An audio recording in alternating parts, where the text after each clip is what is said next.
Every few years, a game comes out that's so monumental, that's so compelling, that it becomes etched in the walls of humanity, like the Moon Landing and Labubu's.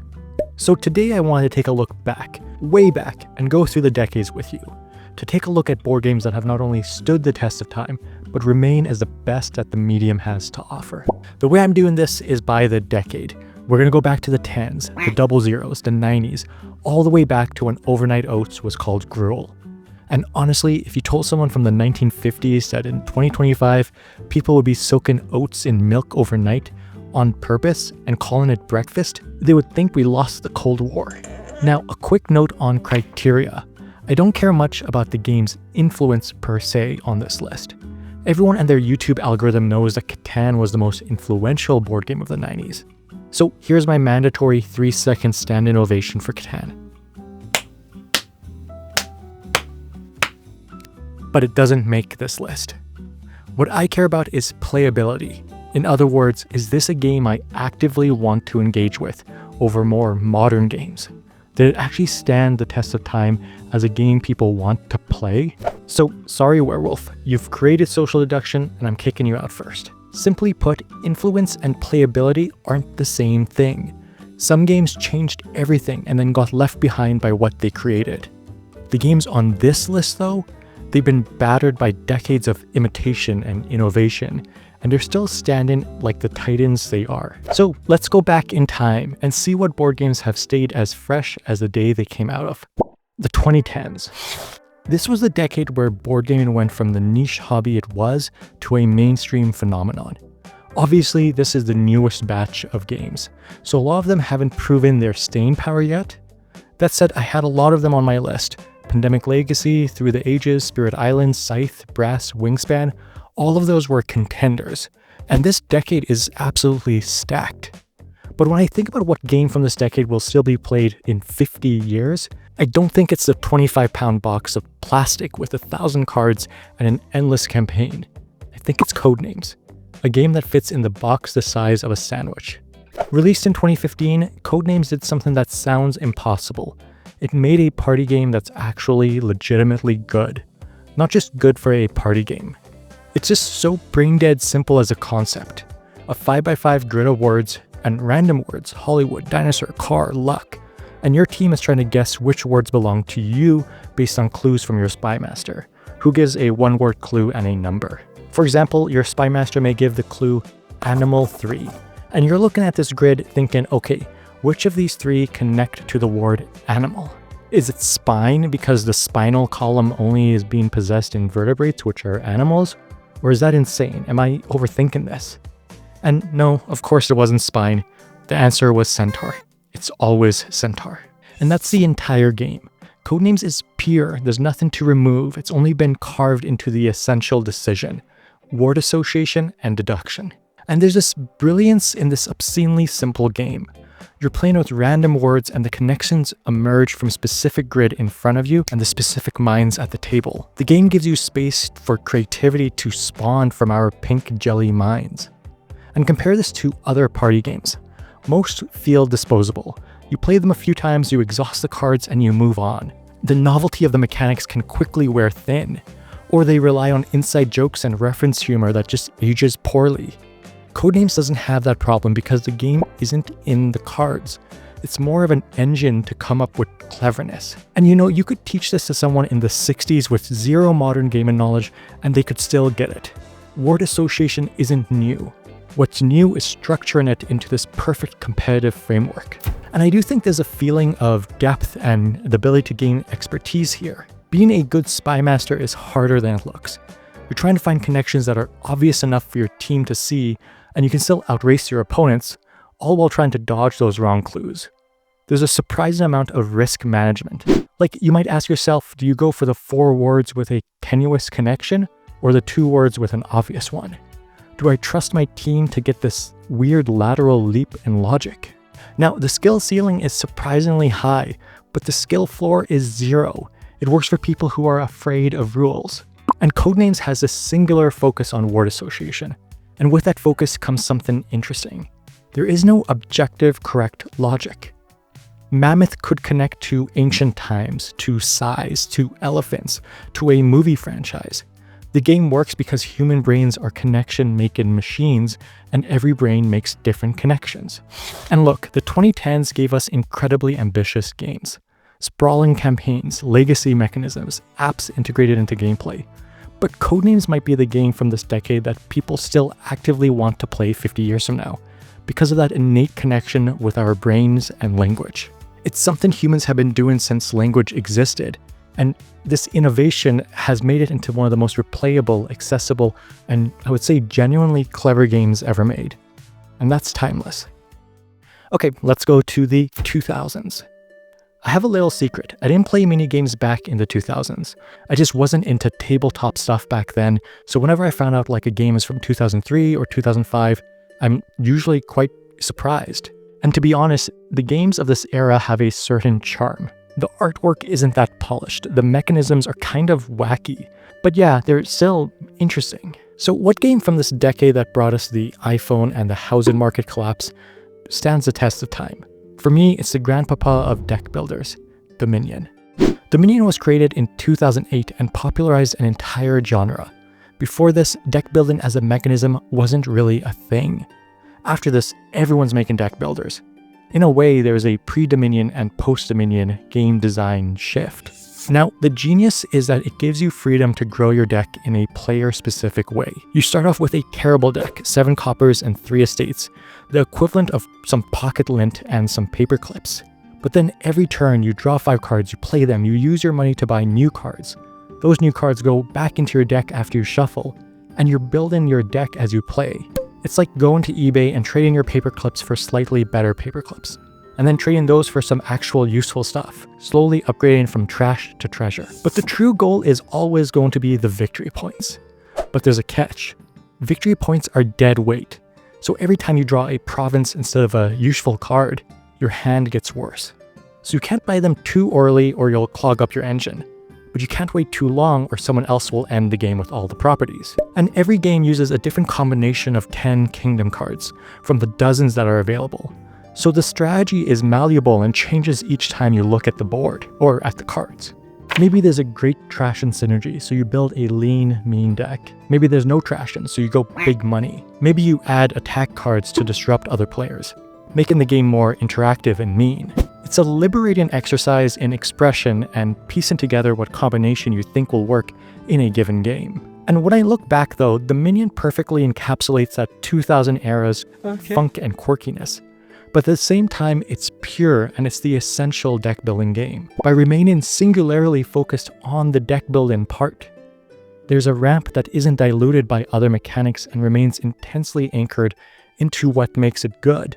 And nowadays, modern deck builders, they have added boards, combat systems, dice chucking, and all of these elaborate themes. They're always deck builders plus something to differentiate from the sea of deck builders. But Dominion was already differentiated by being the deck builder. I came to Dominion late, and I expected it to feel dated. Instead, I found the platonic ideal of a deck building game. A game with a singular focus on that mechanism. And that focus doesn't age. Yeah, there are deck builders with more elaborate themes, with better production, with more mechanisms layered on top. But if you want pure deck building, if you want to understand the core of what makes that mechanism work, you play Dominion. And when I look back, the 2000s were a weird time for board games. The industry was transitioning from that Euro game boom of the 90s into whatever the modern era would become. And Dominion is that perfect representation of that transitionary period. It's mechanically innovative, it's thematically forgettable, but it's undeniably perfectly good at what it does. It has stood the test of time by being the purest essence of a mechanic. The 90s, dial-up internet and the Euro game invasion. Catan drops in 95, Tigris and Euphrates, El Grande. All of these games, it's all an absolutely stacked decade. But I'm gonna go with Ra, because in 1999, Rainer Knizia made his magnum opus of an auction game. The concept is simple. Tiles come out representing Egyptian stuff. Pharaohs, the Nile, monuments. You're collecting these sets to score points. But there's a lot of ingenuity within this simple setup. The game has 3 epochs, and in each epoch you have a limited number of sun disk to bid with. Each disc has a different value, and once you use a sun to win an auction, it's gone until the next epoch. You can literally run out of opportunities to bid. So what's the game flow? What's it like? In Raw, tiles fill up a track, and when an auction is triggered either by a player or by in-game forces, the auction happens immediately. Everyone decides right there and then if the tiles are worth one of their precious suns. The push and pull is exquisite. You're watching some tiles come out and you're just thinking to yourself, one more and the set is perfect. But someone calls Raw and you have to decide right there. Or you're holding on to that Raw trigger yourself and you call it early just to be mean. Not even strategically mean, just being chaotically mean. Oh, you wanted one more monument? Too bad, Raw. It's all beautiful. And those nasty disaster tiles can wreck your scoring entirely. So there's this constant tension of bidding on auctions with bad tiles mixed in. But here's what makes Raw timeless, and it's quite easy to miss, I think. Most auction games are about valuation, trying to figure out what something is worth and to bid accordingly. Raw's focus is elsewhere. Raw isn't necessarily about scarcity of goods, it's about scarcity of action. The bag of tiles does feel endless. You know more tiles are coming out, you know they exist. So you're not asking, what's the value of this one specific tile to me? You're asking, can I afford to let someone else have this? Can I afford to waste one of my limited suns on something mediocre? Over the game, the tiles start to feel less valuable than you might think. What really feels valuable is that you only have a couple of chances per epoch to act. And every other player knows it. They can see your sun values, they know when you're weak. They know when you're holding your big value sun for something better, and they will absolutely try to force you into a terrible decision because of it. It's an auction game where you're bidding against other players' options, not against the strict valuation of the tiles. So there'll be a situation where you know that one player has one low value sun left. So you can actually push them out by bidding higher, or you can let them waste it on garbage and save your bid for later. It's much less a matter of valuation, it's much more psychological. And the epoch system creates this rhythm of desperation. Early in an epoch, you can afford to pass on mediocre auctions. But late in an epoch, suddenly those mediocre auctions look pretty delicious. Because if you don't actually bid, you might end up with tile draws that are practically worthless, or even detrimental. The game forces you into participating in messy, undesirable situations. Not because you want to bid, but because somehow not bidding is somehow worse. And that tension, the feeling of being forced to make a suboptimal play because the alternative is even worse, that's what keeps Raw tight the entire game. Compare this to modern auction games. They'll add bidding currencies, special powers, ways to mitigate bad auctions. Raw doesn't mitigate anything. It just says, here are your suns. Use them wisely or don't. Either way, you're gonna regret something.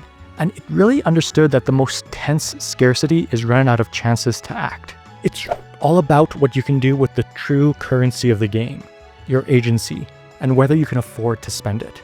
All of those elaborate twists and innovations that modern games have made, they all help kind of even out the game to make it feel more appealing or more flexible. But in a lot of ways, I'd rather just play Raw. Because Raw proved that you don't need to add complexity to your auctions. You just need to make every bid hurt. Plus, pulling tiles from a bag is just an addictive element in any game. The 80s, the decade of excess. Everything turned up to 11. People in the 80s looked like they were constantly shrugging. And I'll be honest, this was the hardest decade to choose from. There was Civilization, there was Sherlock Holmes Consultant Detective. These are bigger and more ambitious games. But a YouTube comment reminded me of Can't Stop. And when I went back to play it, I realized something. It's aged better than any of those bigger games. And let me explain the whole game. You roll 4 dice, you pair them up, and you move up on those numbered columns associated with that roll. The columns are of different lengths because of probability. 7s are more common and 2 are more rare. And you're trying to claim 3 columns by reaching the top first.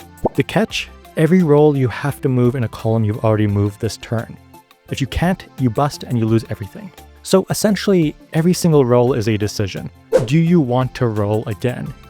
You've moved up column 8 twice and everything's looking all sunny and good, and then you roll again, move up in 8, and maybe you get to climb up in 6.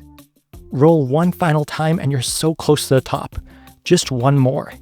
And then you bust, and everyone points and laughs, because watching someone ignore obvious probability for greed is humanity's favorite spectator sport. And these games we've been talking about, the games that last, they share something fundamental. They share a focus on an uncompromisable question. Can't Stop is obsessed with a primal question. How much is enough? Everything else, the complexity, the ornamentation, it falls away so that one question can breathe. How much is enough? That's it. You can't remove anything else because there's nothing left to cut. It's very similar to Raw and the auction games. The modern push your luck mechanics, they try to add something special. They add cards with a unique ability, with multiple resources to manage, to add different paths to victory. And look, a lot of those games, they're fantastic. And I would agree, far more strategic. But they're adding complexity to make a mechanism feel fresh and strategic. But Can't Stop never really needed that. It understood something fundamental, that pure push your luck is good enough. When I look at Can't Stop, the brilliance is so simple. It's that every player becomes an expert analyst the moment it's not their turn. When you're sitting there and you're watching your friend roll, and you're thinking to yourself, stop you idiot, just stop now. The correct play is so obvious when it's not your dice. But when those dice are in your hand, suddenly the math gets fuzzy. Suddenly one more roll seems reasonable. Your primitive lizard brain activates, your frontal lobe shuts off, and now you're purely operating on vibes and hubris. The skill ceiling is non-existent, and the skill floor also non-existent. Everyone is equally capable of playing and capable of making terrible decisions. The entire game runs on a single human flaw. We're terrible at knowing when to quit when we're ahead. Every person knows intellectually that you should stop after 3 good rolls. But emotionally, what if the next roll is perfect? And what's beautiful is that Can't Stop doesn't try to fix this flaw or balance it. It just holds a mirror to our own humanity. The game is honest about what it is, a test of your relationship with greed. Nothing more, nothing less. And look, people get this game instantly. It's a 2-minute teach, but the moment that they play and the moment they experience that time where their brain just says stop and their hand reaches for the dice anyway, that's a universal feeling. It doesn't matter if you're into heavy Euro games or party games, everyone feels that pull. And it's so satisfying watching someone else bust after getting greedy. It's pure schadenfreude. They should have known to stop. You knew. They knew that you knew too. And they went for it anyway. Can't Stop is basically just watching everyone develop a gambling problem in real time. And the game, it's 45 years old. And you can play it with people who have never touched a hobby game before and they'll have a good time. You can play it with hardcore gamers and they'll kind of begrudgingly respect it. That kind of universal appeal is rare, and it's proof that you don't need 20 mechanisms in a game to be timeless. Sometimes you just need dice, a board, and the human belief that this time the dice will be cooperating. The 1970s. The 70s were weird. Bell-bottoms, disco, lead paint, and a game designed to be completely unhinged. Now, of course, if you watch this channel, you know there's only one answer for this. Dune 1979. This game is a monument of human creativity. It does so many strange things that when you add it all up together, it's a legitimate miracle it all ties together. Every other game so far succeeded through mechanical focus, removing everything only until that core mechanism remains. Word connection, deck building, human hubris, but Dune took the opposite path, thematic focus. While other games highlight mechanics, Dune swivels away from mechanical focus and adds complexity to highlight the theme. It's the same principle, but a completely different application. A singular focus on a very different target. Dune is what happens when you take Frank Herbert's novel and refuse to compromise a single thing for the sake of game balance. The Atreides can glimpse into the future by seeing upcoming market cards, because that's a representation of prescience. The Harkonnen are masters of deceit, collecting a bountiful basket of traitors and treachery cards, because that's narratively accurate. The Emperor is just rich. That's it. That's the power. They have so much money they can buy their way through problems. And this shouldn't work. By every modern design principle, this is a disaster waiting to happen. And look, if you don't believe me, just look at Kurama cards. Okay. Those would break so many design rules that people's heads would pop. But Dune succeeded by being completely, uncompromisingly bound to its source material. Every mechanism exists to serve the fiction. The asymmetry isn't balanced mechanically, it's balanced socially. Those stronger powers get teamed up naturally.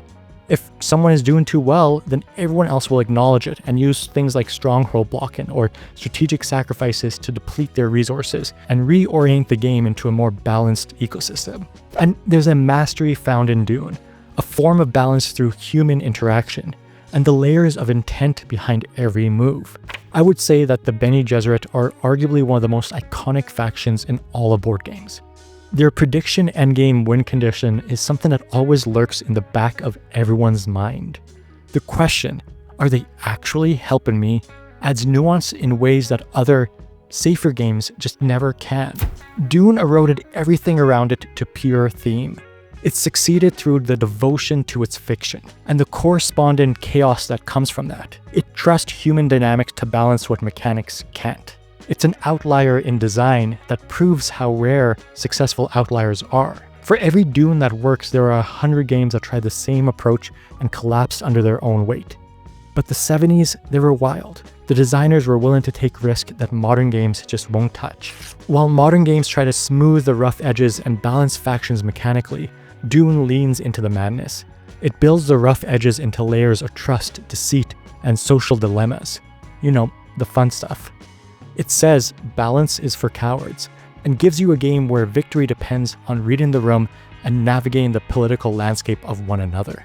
It's ambitious, it's weird, it's unafraid to be difficult, and it really shouldn't be working as well as it does. But it does work, and that's why it's one of the greatest games ever made. The 1960s, the space race, the Beatles, optimism about the future, and somehow in the middle of all that cultural revolution, a guy made corporate mergers fun. This is actually the second game on this list by Sid Jackson, and he designed a game about corporate mergers that's so good, that's so tightly designed, that 60 plus years later, it's still one of the best economic games ever made. And look, I'm still flabbergasted. The man made a game about mergers and acquisitions fun. That's like making a game about reading terms of service agreements. And I'll be honest, Acquire, it's a little bit intimidating at first. You're building these hotel chains by placing tiles on a board, and when the tiles connect to a chain, that chain grows. Bigger chains become more valuable, you buy stock in these chains. But at the core of all of that nuance, the core of the game is the merger. When two chains touch, the smaller chain gets absorbed. Shareholders in the dead chain get paid out. They get bonuses for the top two players who own the most stock.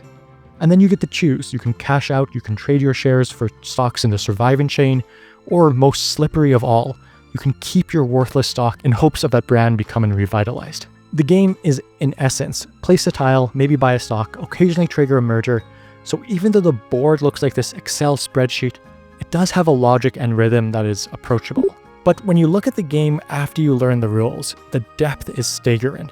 You're figuring out which change will grow, which will get absorbed, when to buy, when you have to cash out. You only have so much money and purchases, so every decision matters. And sometimes you'll draw the one tile that merges two big chains. You have to decide when to play it. While you're primed and ready, or do you hold onto it, buy more stock, and then trigger the merge? And everyone can see the board, so you're deducing who has those key tiles. And it's all based on purchases. If someone bought Continental stock, you might think they have the merge tile. Probably, unless they're bluffing. And there's this whole other element of hand management and social speculation that just adds to that core tension. I think the strongest thing about Acquire is that a lot of other games are murky about the why. When you teach someone a game, do they understand why it matters? Not just the rules, but the why. Acquire is elegant with its why. Within 3 turns, players aren't asking, what do I do, how do I do it? They're asking, when do I act?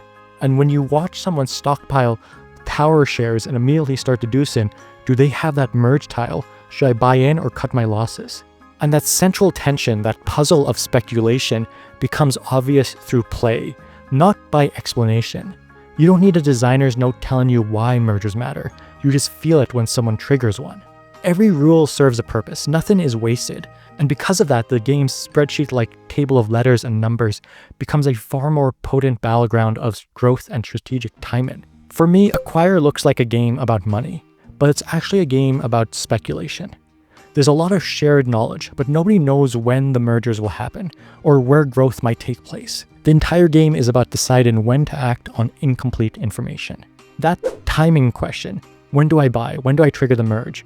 When do I add this tile to this hotel? That's what makes it a game that has stood throughout the years. It's almost a messy social puzzle.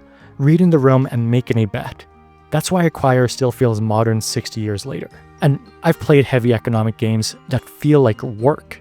But Acquire is much more fluid. It understands that economic games should be about interesting decisions and not accountant homework. And when we look back at the 60s, they gave us a lot.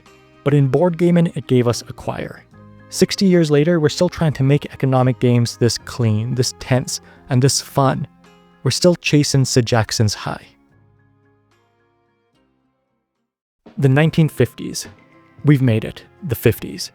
Poodle skirts, drive-in movies, and the game with the highest friendship destruction per playthrough ratio ever recorded. It is a known fact. Monopoly might end more friendships in total, but that's just volume. Diplomacy has the highest KDA. Diplomacy, designed in 1959, might be one of the most important game designs of the 20th century. Not just because it spawned copies, but because it understood something fundamental. The best games are about the people playing them, and the mechanisms to create experiences. So what is diplomacy? It's 1901 and you're one of the 7 great European powers trying to control 18 supply centers. You move armies and fleets around, trying to take territory, trying to hit that magic number. But there's a twist. There are no dice, there are no cards with random effects, no luck whatsoever. Everything is deterministic. So how do you win? You have to make deals, you have to form alliances, you have to coordinate attacks, and then you betray them. Because in a 7-player game where someone needs 18 supply centers, math says that alliances can't last. Eventually, someone has to turn on someone else. And I see diplomacy really a game of 2 phases. Diplomacy and resolution. At the diplomacy phase, everyone is just negotiating for as long as it takes. 15 minutes, half an hour. You can say whatever you want, you can lie, you can make promises. It's like a family reunion where everyone's arguing about grandma's will. And then everyone writes orders secretly. And when it's all revealed, you actually resolve what they said and if it was actually true. And I can't overstate how psychologically brutal this is. You'll coordinate an attack on Germany, shake on it, and then the orders are revealed and they were lying the whole time. They were working with Germany against you.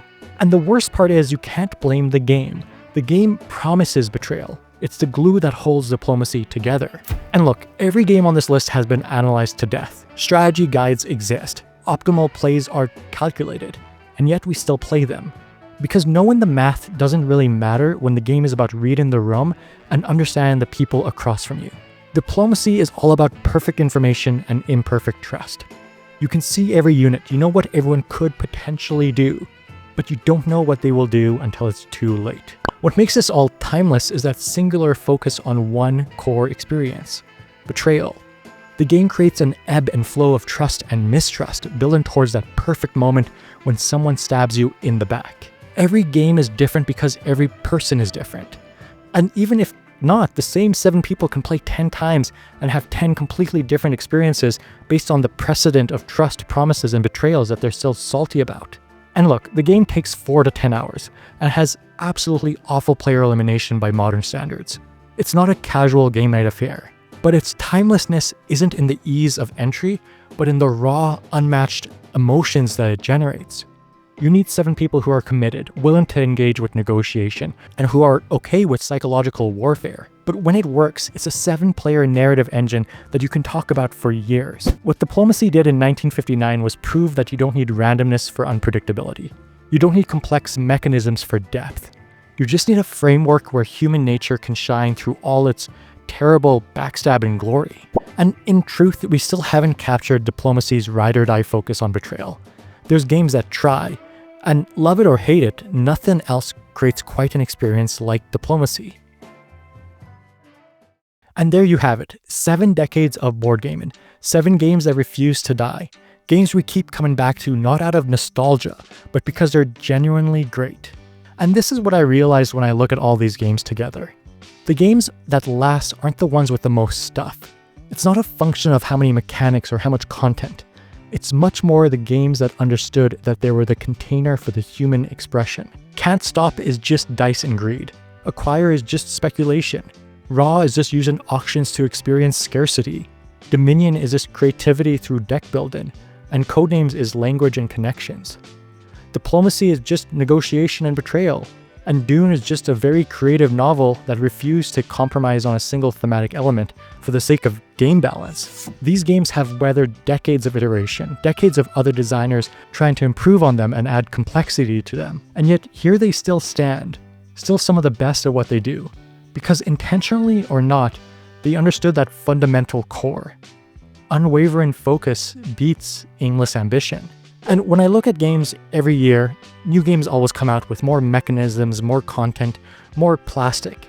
Some of them are straight up fantastic, but will these massive productions be on a list like this in 50 years? Or will they be the first forgotten? For some unshakable reason, I just don't see them standing the test of time.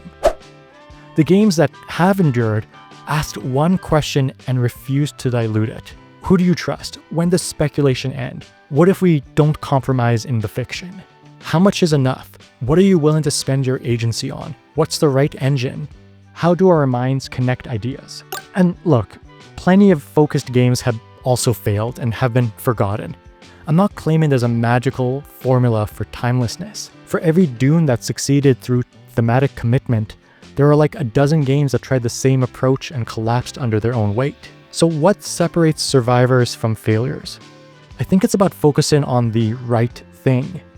It has to be fundamental to the human experience. Resistance to being solved or improved upon. Replayability without exhausting the question. I find that the games that die early are the ones that try to be everything. The games with 12 different modules even before release. A 90-page rulebook and a deluxe version with 10 pounds of plastic. It reaches the point where you have to start using a firm just for your Kickstarter payments. There's this whole element of design by committee, where every decision is made to maximize appeal rather than to serve a core experience. In contrast, these 7 games feel architecturally sound. Every rule is load-bearing. You can't remove the sun disk from Ra, or the asymmetric powers from Dune, or the words from Codenames without destroying what makes these games work. And look, I'm not saying that complexity or big box games are bad, or that simple games are automatically better. That isn't my argument at all. Some of the greatest games ever are made both complex and focused. They have elaborate systems that serve a central experience. The problem isn't complexity or the size of the box itself. It's the unfocused complexity, mechanisms that exist because they're cool or novel, not because they serve the game's core question. But let me be clear. This is just one theory of game design durability, not the theory. I'm sure there are unfocused games from these eras that have also survived, and focused games that have failed. The relationship between design principles and longevity is messy and nobody really knows. What I do feel confident though is that these 7 specific games share a pattern. They know what the experience they were trying to create and they committed to it completely. Whether that's the only path to timelessness, I don't think so. But it's the one clear path that I see. And you know, maybe in 2035, someone will make a video explaining how I got this completely wrong. And I would think that's actually pretty cool. And that's time. Anyways, what games do you think have weathered the sands? What games do you pull out from the past that still stand strong against their contemporaries? As always, thank you for watching, and bye.